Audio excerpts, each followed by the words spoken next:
Hey, I'm Adam Basford, Legislative Affairs Director for Florida Farm Bureau. I want to make sure to invite you to Farm Bureau Days on January 29th and 30th.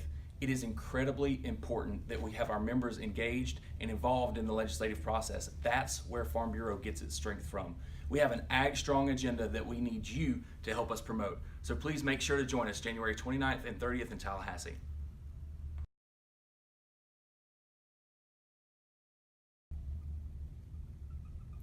So in September, Hurricane Irma came through and devastated a lot of Florida agriculture. So one of our priorities this legislative session is to put into place some policies that both help agriculture recover from the last hurricane and both prepare for the hurricanes that we know are coming in the future.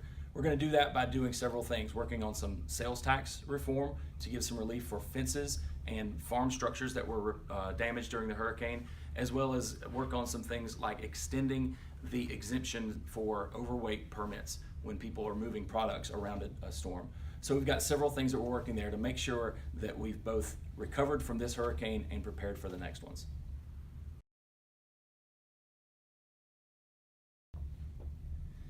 So last legislative session, the Department of Agriculture had several programs that had pretty significant cuts to them. One of them being Fresh from Florida. Fresh from Florida is a marketing program that Florida uses to promote the products that we produce across the world. It's a fantastic program and it was cut in half last year.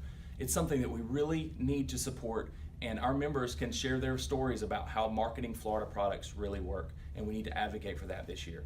Another program that was cut last year that we're trying to get more funding for is the Rural and Family Lands Program.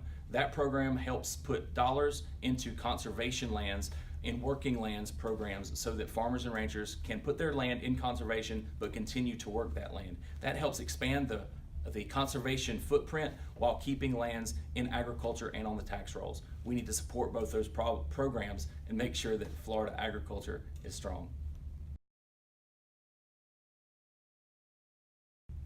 The University of Florida IFAS had a pretty rough budget year last year as well, and they had several items that were vetoed from last year's budget that was passed through the legislature.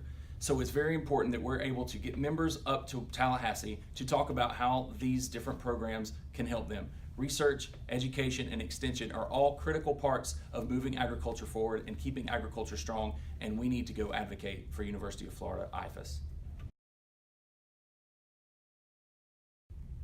One policy issue that we're working on this year is trying to get the restricted truck tag so where it can be used statewide rather than a 150-mile radius. That's going to help a lot of small farmers and ranchers that haul their own products. The Taste of Florida Agriculture reception is really the highlight of the trip to me. That's where all the Florida Farm Bureau members, all the elected officials, all their staffs, and a lot of other state employees come together in the courtyard of the Capitol to taste and see the good things of Florida agriculture. We have members from across the state having their products, other associations that have their wares there for people to sample and test to see the good things that Florida agriculture does. We're going to continue our theme this year of Florida Ag Strong and have a strong showing there at that event. We look forward to seeing you there.